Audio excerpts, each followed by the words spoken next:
Hello and welcome to the programme where you can help solve crime. As always, what you see tonight will be for real witnesses reconstructing real crimes in the hope that you'll spot something or someone that you've seen before. If you do, the detectives behind me are waiting for your call.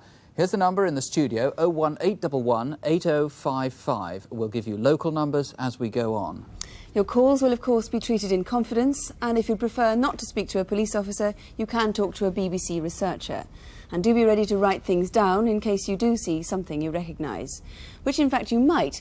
Last month, well over 2,000 people called, and once again we can report some positive results. For example, last month we reconstructed an armed robbery at Church House Antiques in Weybridge, Surrey. Wallace and Mary Foster were attacked in their own home, and Mr. Foster was shot 3 times. 300 viewers called us, including criminals who were disgusted by what happened, police officers from elsewhere in the country, and people who'd simply recognised things that they'd not previously connected with the crime. As a result, Surrey police have now arrested 4 people. 1 man has been charged with attempted murder and with robbery, 1 with robbery, and 2 women with conspiracy to commit robbery. As for Mr. Foster, he still has a bullet lodged in his spine, which is causing him some pain, and he's awaiting an operation to remove it. Our appeal for information about the disappearance of Mark Tildesley produced the largest number of calls we've ever had. If you remember, Mark disappeared from a fair at Wokingham in June last year. 750 people rang with so much information that the police have put 30 more officers on the case. They have already had 2 new sightings of the man Mark was with, so we'll let you know what happens. And Lothian and Borders Police are still receiving information about the dramatic robbery in Edinburgh. The security van, which was robbed, chased and almost caught the getaway car. Come on! Jesus Christ! Come on, hurry up, will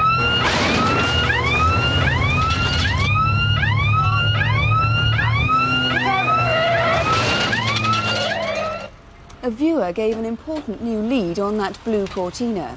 He saw it in the Livingston area on the morning of the raid.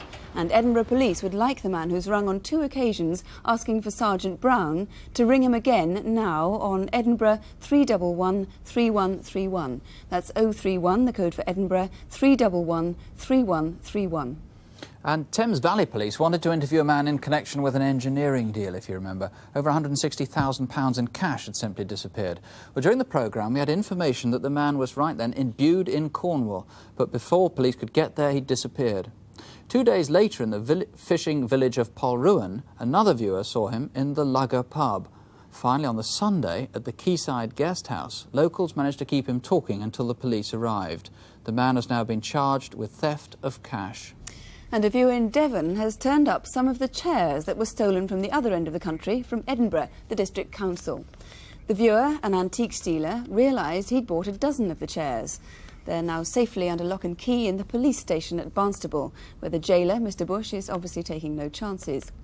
If you've seen any of the remaining 52 chairs, we'll be waiting for your call. Now, before our first reconstruction tonight, an urgent appeal. As part of their recent major inquiry, the anti-terrorist branch need to identify these 3 keys. One of them, a mortise-type key, has M200M embossed on it, and the well-used Yale with the plastic cover has the letters KIS printed on one side. Now, all 3 have been tied together with brown string. If there's any way that you think you can identify these keys, then an officer from the anti-terrorist branch is waiting to take your call. You can ring them here, or you can ring them direct on 01230 1212. That's London 230 1212. We're told that this is extremely important. Our first reconstruction this month is about a murder. Jackie Waines was 35, the mother of 3 children. Her husband had deserted her and the children had been taken into care. Jackie was a prostitute, working on the streets of Bristol.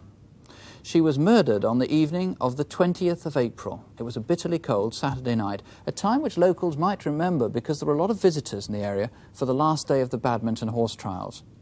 Our reconstruction starts in St Paul's, near Bristol's city centre. Jackie worked the streets of St Paul's, where everyone, it seems, knew her. But she was a loner. She only had one real friend, Avril Miles, with whom she shared a house. As far as I'm concerned, she was more a sister than anything else. She's a good kid, you know. If anybody wanted any help, she would give them. She wouldn't ask twice. But if she wanted help from them, it's a different thing altogether. They judged Jackie because she's dressed scruffy, she was this, she was that. But I mean, people just go by the way she was dressed. You don't judge people like that. Jackie worked that Saturday night after visiting Avril in hospital. Coat's back on again. Yeah, a bit nifty, innit? Lots of people saw her between 8 and 10 o'clock. At 11:15, she walked up Brigstock Road with another girl. I got picked up last night. When they let me go, I come back out and did a 30.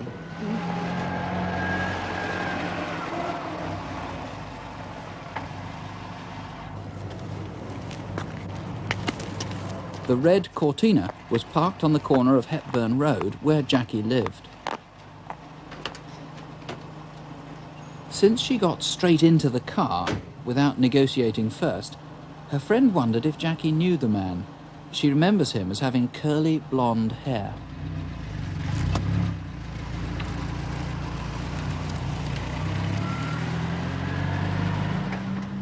He turned right at the top of Brigstock Road into Ashley Road.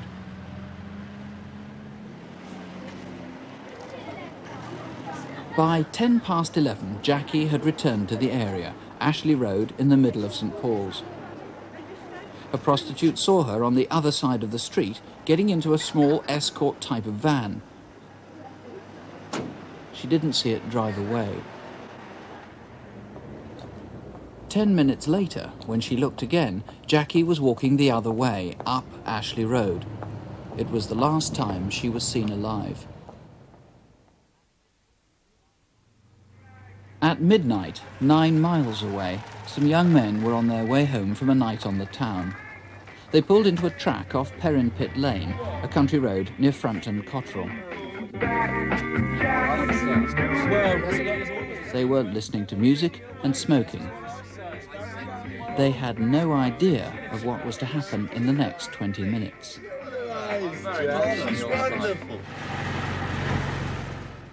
At 12:10, Mr. and Mrs. Shilson passed the end of the track where the boys were parked. Look at that chap ditching rubbish. You ought to take his number and report him to the council. The van must have parked only yards behind the boys, yet they hadn't noticed it.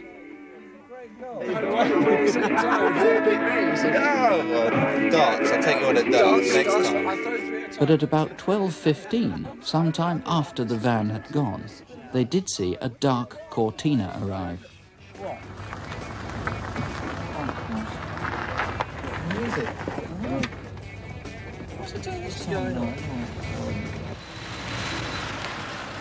At 12:20, Craig Howell and his girlfriend Julie passed the same corner.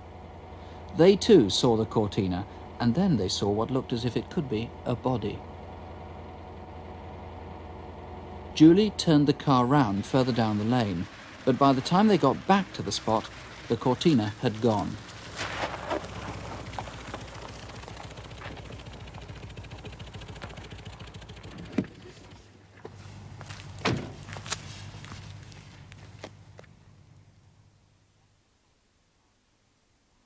Jackie's body was found only an hour after she was last seen alive.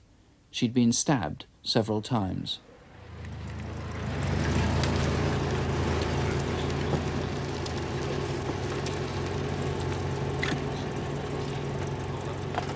I want people to help the police to find him before he does it again. You know, you don't know who it's going to be next.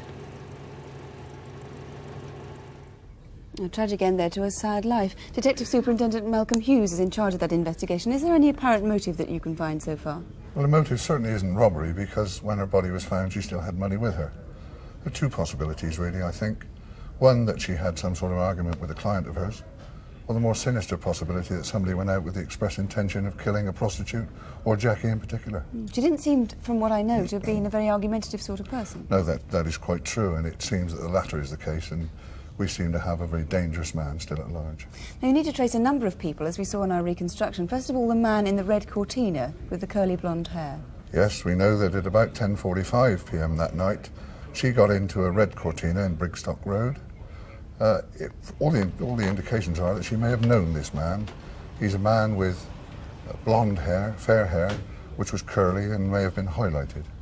And they drove off into Ashley Road. Now, if she did know that man, she may have had some conversation and told him of her intentions that night, which of course would be important to us. So you'd like him to come forward. You'd also like the man who was seen there in the escort type of van. We don't know exactly what sort of van it was or even what colour it was, but we need the man who was driving that van to come forward. Yes, at about 11:10 in Ashley Road, she was seen to get into a van, which is the same size as an escort van, but we don't know the colour of it. That man is important, but he appears to be the last man that we know that spoke to her. Right, if we can just get the geography straight of the area. Jackie's body was actually found there at Frampton Cottrell, which is a small village about 9 miles north of the centre of Bristol. How long would it have taken, in fact, to drive there on the M32? It takes about 15 minutes, in fact. But of course, Jackie could have been murdered anywhere between St Paul's and the spot where her body was found and taken there and dumped. Right.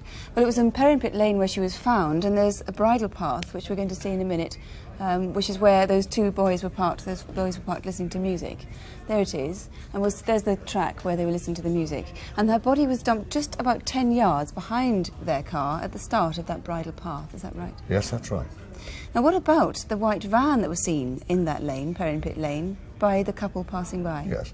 I believe this is probably the most important sighting of the lot. Mr. and Mrs. Shilston drove past her at about 12:10 on the Sunday morning.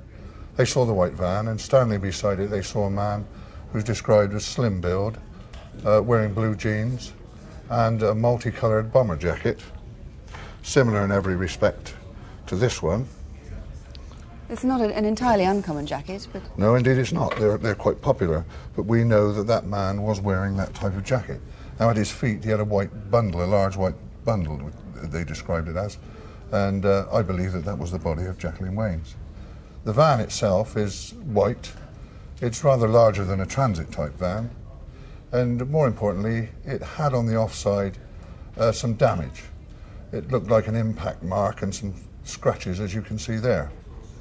Now, we would obviously want to locate that vehicle, and certainly we'd want to locate a man who wore a jacket like this, who would have access to a vehicle like that. And it's just possible that somebody may have patched up that damage on the offside of that van. Yes, indeed. If anybody knows of a vehicle which has had that sort of damage repaired, then of course we would want to talk to them. Of course. And also the man driving the dark-coloured Mark IV or Mark V Cortina that we saw there. Yes, that's intriguing. He hasn't come forward. I believe he must have seen something.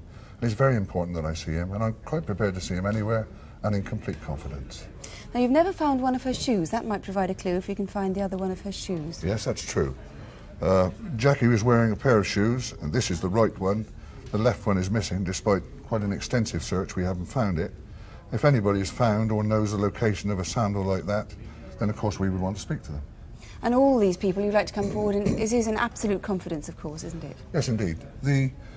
I'm not interested on why those people were down in St Paul's, if they were looking for the services of a prostitute. That doesn't worry me. I need their help, and I would want them to come forward and talk to me tonight in confidence. To prevent another tragic murder like that? Yes, indeed. Thank you very much indeed. If you can help, please do ring us. It is in absolute confidence. You can speak to a BBC researcher if you prefer. The number 01811 8055, or you can call Avon and Somerset Police at Bristol 565 333. That's 0272, the code for Bristol, 565 333. And now with the Crimewatch Incident Desk, here are Constable Helen Phelps and Superintendent David Hatcher. We start the incident desk with the murder of William Austin last Saturday night. He was shot during a raid by three masked men at the home of Mrs Ellen Ditcher near Maidstone in Kent. Mrs Ditcher, who's 74, was also shot and is still in hospital. One of the men fired a crossbow, and that may be how you can help solve this appalling crime. A 6-inch crossbow bolt was found at the scene.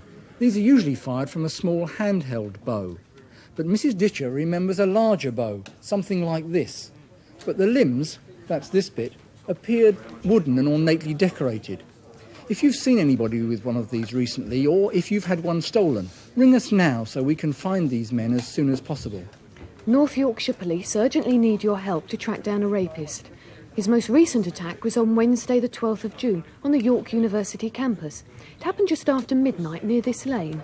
It's a route many students use as a shortcut. A man was seen riding a red moped slowly down the lane. He was wearing a dark leather jacket and a light-coloured crash helmet. He parked his moped halfway down the lane. Now, we are anxious for this man to ring us now and eliminate himself from the inquiry. They also want to trace anyone who came home late that night spattered with mud. But there was another attack, 2 weeks earlier in the same field. It happened on the night of Friday, the 24th of May, and this is a Crimewatch video fit of the rapist. He was about 5'10", well-built and spoke with a Yorkshire accent. He had a weather-beaten complexion and his hair was slightly receding. Officers strongly suspect that there is a connection between the two attacks and are sure that he will strike again. Remember, you can ring us now, in confidence. Officers investigating a murder in Brixton need urgent assistance. Martin Daly was killed on December the 19th last year, and Metropolitan Police want to trace this man in connection with his murder. He uses the name Tony, and he's also believed to be a dealer in cocaine and heroin. Police are certain he's been in Liverpool in the last month. They know that he's got a friend there called Peter, another black man aged 35 who's 6 feet tall. Tony has hired vehicles in Liverpool and driven them south to Gatwick Airport, where detectives believe he collects the drugs. Remember what he looks like, because we also know he's been in Walsall in Staffordshire recently, staying there with a man called George. In fact, we know quite a lot about his movements, but we need your call to find out where he is now. On the night of May the 14th, the Smoker's Paradise was burgled. The House of Pipes Museum in Bramber, Sussex, has probably the largest collection of antique pipes in the world. After breaking in through the roof, the burglars opened the presentation cabinets and stole 200 of these German pipes. Collectors would recognise them easily as 19th century meerschaum pipes. You can see from some they left behind that they're quite extraordinary. Some have heads on the bowls, there are birds and animals too, all intricately carved down to the last detail. Now, items like these just couldn't go unnoticed by dealers, so let us know if you've been offered any of these weird and wonderful smoking implements. Last December, 2 armed robbers in Oldham got away with a large Christmas bonus, nearly £500,000. It happened on the 20th of December as a security van drove through the Daisy Nook Country Park. A couple of 100 yards further on, the van would have passed this suitably named landmark. Police investigating the robberies suspect that the money is still being stored somewhere.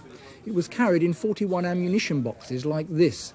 None of them have turned up yet. They were loaded into a box van similar to this Ford D series van stolen in Manchester the night before the robbery. It too is still missing. Part of the cash was in £20 notes. These are some of the serial numbers that have been circulated to all national banks, and so far none of these new notes have reappeared. A reward is being offered for information leading to conviction or recovery of the money. It's £48,000, so if you know anything, can you afford to keep quiet? Police in West London are keen to speak to 2 bogus callers. They're both women and have a very unusual routine. First call was Bledlow House in Lisson Green back in March. Here, an elderly man believed their story about a car breaking down.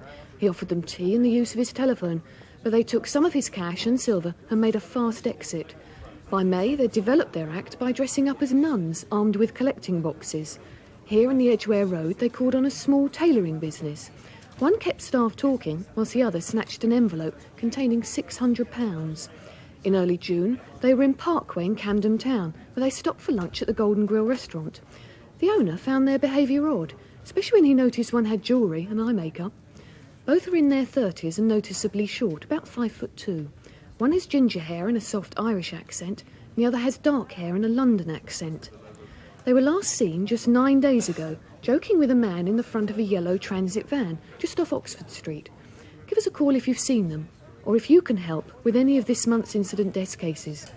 And again, the number to ring if you can help is 01811 8055. That's 01811 8055. Now, until recently, criminals as much as anyone considered stealing from a church quite unacceptable. It seems now the reverse is true. Churches, unlocked and often full of treasure, are uniquely vulnerable to burglary. Robert Runcie, the Archbishop of Canterbury, told Crimewatch he believes that our cities and our countryside are impoverished because churches are so often closed for their protection. In fact, each year, 1 in every 4 churches is either vandalised or burgled, and over £1 million worth of church property is stolen. There's no obvious pattern to these crimes, but it does seem that in many cases, the thieves aren't amateurs. In February, in Stoke-on-Trent at St Mary's and Chad Parish Church, a 10-foot by 5-foot oak crucifix was stolen. It's worth £2,000 and it was cut down and removed from where it stood outside the church. In the northeast, in May this year, St Andrew's Church in Gateshead was broken into at night. The safe was forced open with a pickaxe and £6,500 worth of communion silver was stolen. And near Doncaster, at the beginning of April, St Catherine's Church in the tiny village of Loversall had nearly £2,000 worth of antique furniture and brass stolen. The real mystery about these thefts is where the criminals sell the items that they steal. There has to be a market. You're about to see a reconstruction which involves two thefts, one in Gloucestershire and one in York. On the face of it, they're quite unconnected. It may prove they're more than a coincidence that the relics stolen are very similar. The story begins in Tewkesbury in Gloucestershire. Tewkesbury Abbey on a winter's afternoon. It was Monday, the 28th of January. Among the Abbey's most valuable relics is this 14th century Madonna and Child. It's valued at £34,000 and one of only two in the world. The handyman, Malcolm Isles, noticed two men in the Abbey that afternoon. They appeared to be taking a rather closer interest in the layout of the church than most tourists do. One was about 5'8" with dark hair, and the other was taller with light collar-length hair.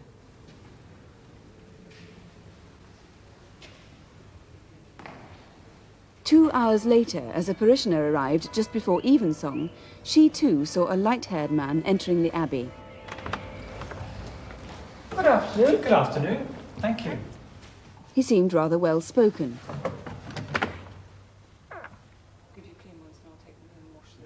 That parishioner's daughter and the Abbey sacristan saw him too. He spent some minutes inspecting the cloister door. What's that chap doing behind there?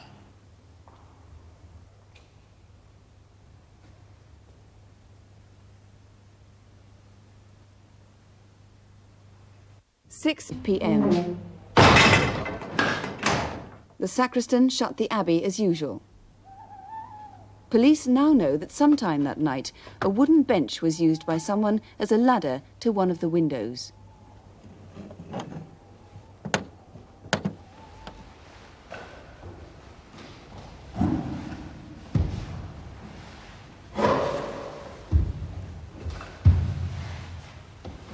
The burglar clearly knew what he was after.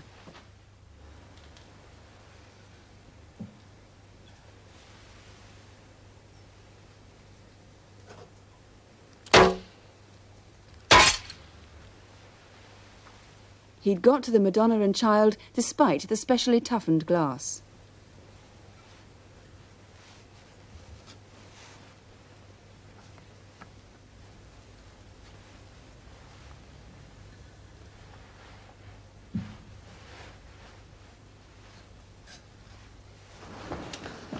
The escape was made by picking the lock on the cloister door.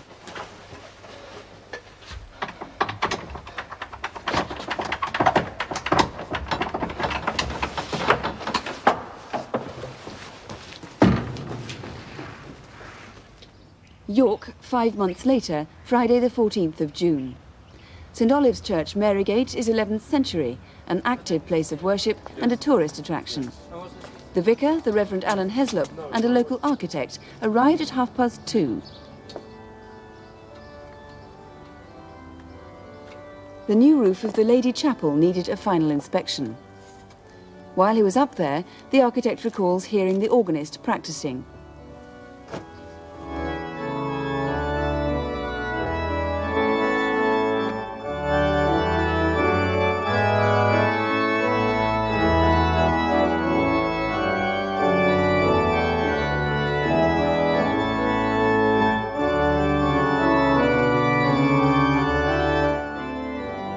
At around 2:45, the Reverend Heslop paused to listen to the Bach prelude. There was one other person enjoying the music, a local visitor who also remembers admiring the alabaster Madonna and Child, an 18th century statue greatly valued by the parishioners.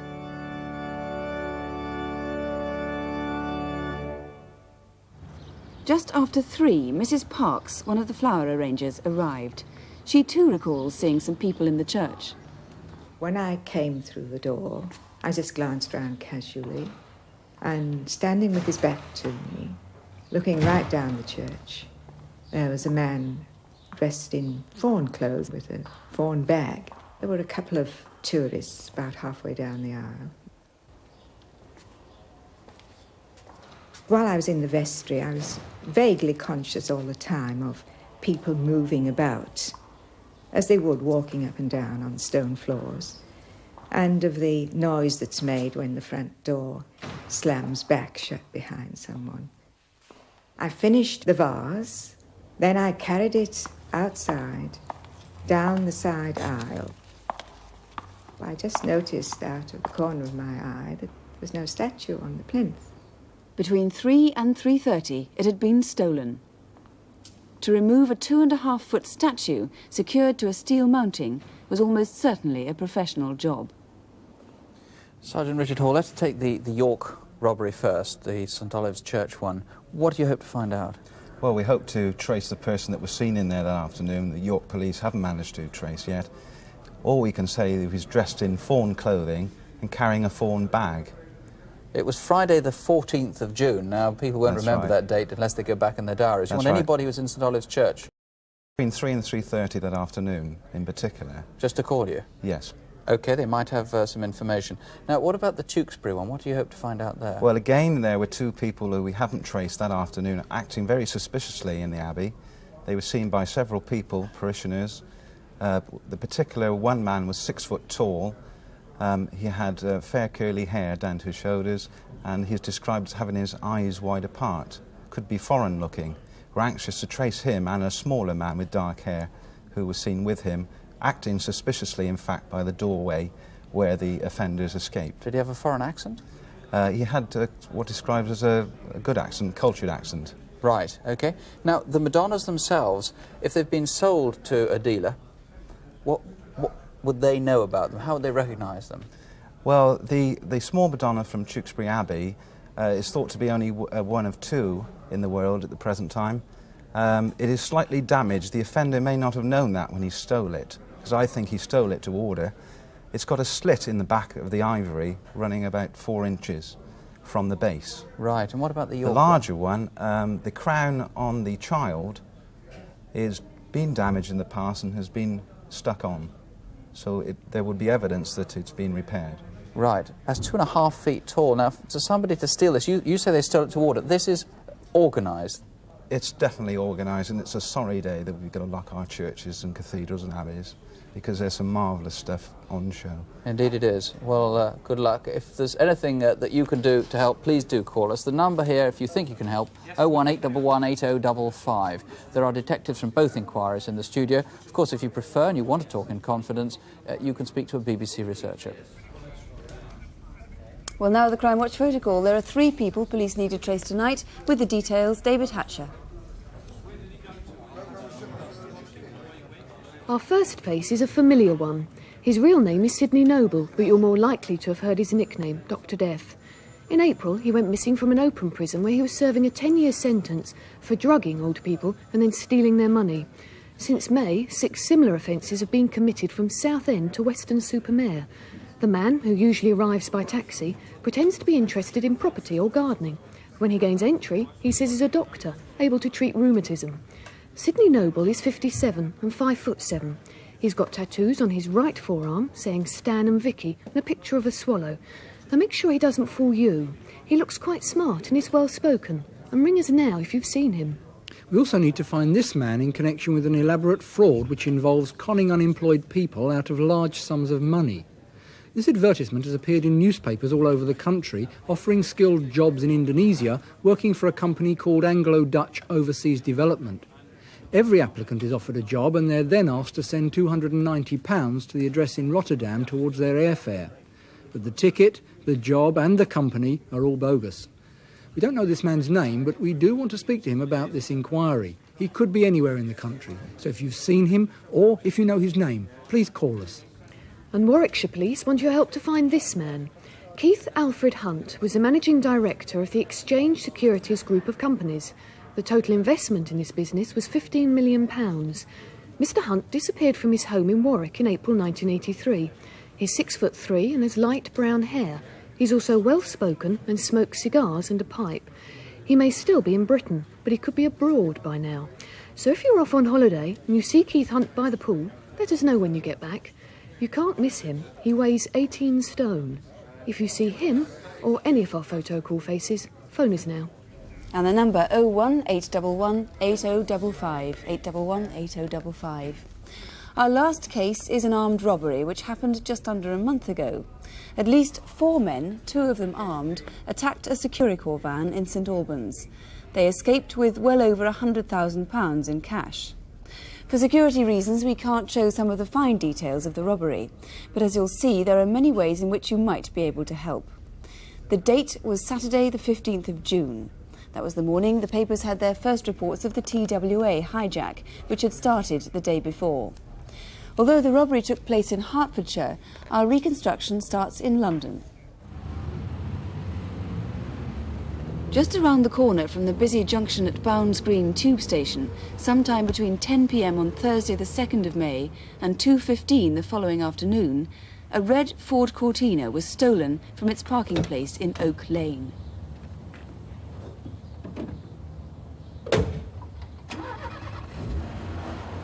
Five weeks later, opposite Wembley Conference Centre in West London, a blue Ford Granada was stolen. Both the Cortina and the Granada had an appointment to keep 2 days later in St Albans.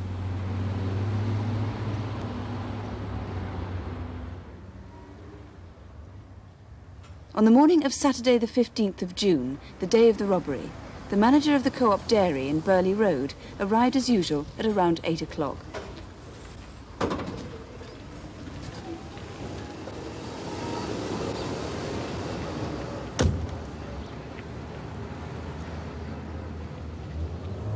At about 10 to 5 that afternoon, a witness remembers seeing a red Cortina pull up at the back of the dairy in Oakdean Way. The driver hurried across the road to a blue Granada.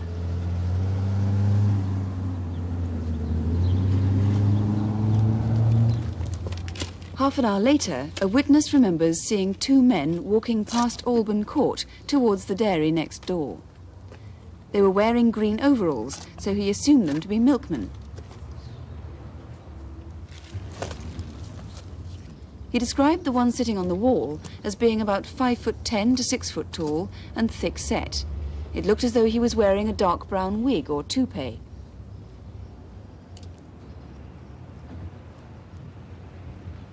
Another witness also saw the 2 men as she was waiting for a taxi. She had a good look at the other man. He was about 5'8" tall, with dark brown greying hair under his woolen ski hat, and she noticed in particular that he was wearing rubber gloves.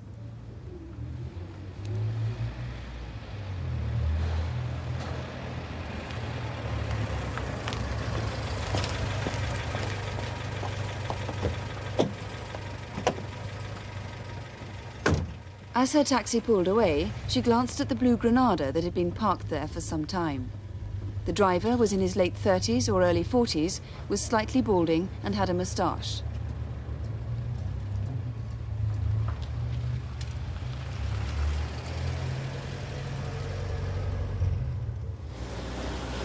It was just after 5:30 that afternoon when a Securicor van drove up Burley Road towards the dairy. The driver only vaguely noticed a milkman apparently washing the manager's car as he pulled up to make his regular collection of the takings.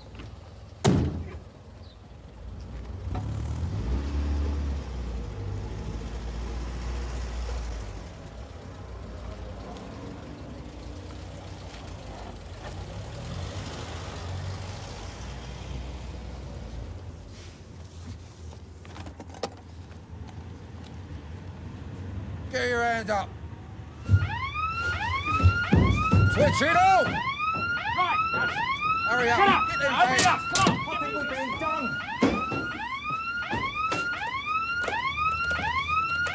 Christ, the phone's dead. That's a lot. Come on, do the tours.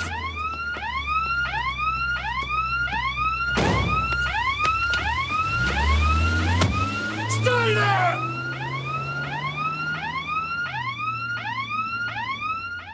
Chief Inspector Mick Howley is the man looking for the getaway. Now, they must have been seen. That was a noisy getaway. Where did they go?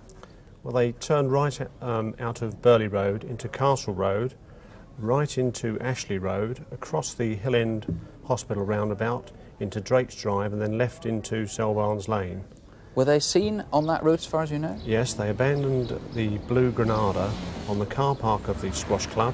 The vehicle was seen to contain 2 men. It was followed at that time by a white, family-sized hatchback, which we believe may be connected. Now, we know the numbers of those cars, and you've actually got number plates from them. Yes, both the vehicles. The red Cortina bore the false index plate VSE 115X, the Blue Granada A724 SJD.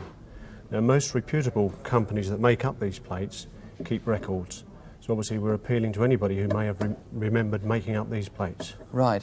Now, the men involved, you've got a very good description of at least one of them. Yes, the second man, the video fit, is described as mid-40s, a long, chubby face, dark hair, approximately 15 stone, believed to be wearing a wig. So his hair might not actually be dark. That is correct. Right, and you've got a good description, not quite so good, but a good description of a second man. Yes, the second man, slightly smaller. This is the one with the pistol. Probably 5 foot 8 inches. He was wearing a balaclava. He's slightly slimmer in build, ruddy complexion. Right. You recovered some of the bags in which the money was stolen. Tell me about that. Yes. 2 days later, on the Monday, this cricket bag was found in the River Lee between Tottenham and Lee Bridge. We'd obviously like to hear from anybody who saw anybody disposing of a bag such as this into the River Lee, either from a bridge or the riverbank, because they may well be connected. Right. What are these rather... that's a rather vicious-looking thing. What's the point of that?